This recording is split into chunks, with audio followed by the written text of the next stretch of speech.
ಸ್ನೇಹಿತರೆ ನಮಸ್ಕಾರ. Village culture YouTube ಚಾನಲ್ಗೆ ಸ್ವಾಗತ. ನೋಡಿ, ಇವತ್ತು ನಮ್ಮ ಮನೇಲಿರೋ ಒಣ ಕೊಬ್ಬರಿನ ಹೊಡಿತಾ ಇದ್ದೀನಿ. ಒಣ ಕೊಬ್ಬರಿ ಹೊಡೆದ್ಬಿಟ್ಟು ಮಿಲ್ಲಿಗೆ ತಗೊಂಡೋಗ್ತಾ ಇದ್ದೀನಿ ಎಣ್ಣೆ ಹಾಕ್ಸ್ಕೊಂಬರ್ಲಿಕ್ಕೆ ಅಡುಗೆಗೆ. ನಾವು ಇದೇ ಎಣ್ಣೆನೇ ಬಳಸ್ತಾ ಇರೋದು ಸುಮಾರು ಈಗ 5 ವರ್ಷದಿಂದ. 28 kg ಕೊಬ್ಬರಿ ಬಂದಿದೆ. 28 kg ಕೊಬ್ಬರಿಗೆ ಇವರು 1 kg ಹಾಕಲಿಕ್ಕೆ 20 ರೂಪಾಯಿ ತಗೊತಾರೆ.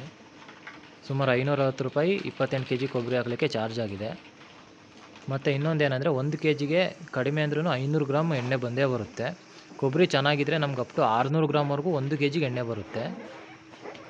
ಇವರು ನೋಡಿ 28 kgನೂ ಒಂದೇ ಮಿಲ್ಲಿಗೆ ಲೋಡ್ ಮಾಡಿದ್ದಾರೆ. ಈಗ ಲೋಡ್ ಮಾಡಿರೋದು ನೋಡಿ 28 kg ಒಂದೇ ಮಿಲ್ಲಿಗೆ ಹಾಕಿರೋದ್ರಿಂದ ಸುಮಾರು 1.5 ಇಂದ 2 ಅವರ್ ಟೈಮ್ ತಗೊಳುತ್ತೆ ಫುಲ್ ಕಂಪ್ಲೀಟಾಗಿ ಎಣ್ಣೆ ಬರೋಕ್ಕೆ, ಕೊಬ್ಬರಿ ಎಲ್ಲ ಡ್ರೈ ಆಗಲಿಕ್ಕೆ. ನೋಡಿ ಎಣ್ಣೆ ಯಾವ ಥರ ಬರ್ತಾಯಿದೆ, ಎಷ್ಟು ಕ್ಲಿಯರ್ ಆಗಿದೆ. ಸುಮಾರು ನನಗೆ 28 kg ಕೊಬ್ಬರಿಗೆ 17.5 kg ಎಣ್ಣೆ ಬಂದಿದೆ. ಇದನ್ನು ನಾವು ಒಂದು 8 ರಿಂದ 9 ತಿಂಗಳವರೆಗೂ ಆರಾಮಾಗಿ ಉಪಯೋಗಿಸ್ಬೋದು. ಯಾವುದೇ ರೀತಿ ಪ್ರಿಸರ್ವೇಟಿವ್ಸ್ ಆ್ಯಡ್ ಮಾಡೋದು ಅವಶ್ಯಕತೆ ಇಲ್ಲ, ನ್ಯಾಚುರಲ್ ಆಗಿರೋದ್ರಿಂದ. ಮತ್ತೇನಪ್ಪ ಅಂದರೆ ಈ ಎಣ್ಣೆನ ತಗೊಂಡೋದ ತಕ್ಷಣ ಉಪಯೋಗಿಸ್ಲಿಕ್ಕೆ ಬರೋದಿಲ್ಲ. ಅದನ್ನು ಒಂದಿನ ಕ್ಯಾನಲ್ಲಿ ಹಾಕ್ಬಿಟ್ಟು ಹಂಗೆ ಇಟ್ಟರೆ ಕೆಳಗಡೆ ಗಸಿ ಕುತ್ಕೊಳುತ್ತೆ. ನೆಕ್ಸ್ಟ್ ಡೇಯಿಂದ ಯೂಸ್ ಮಾಡ್ಬೋದು.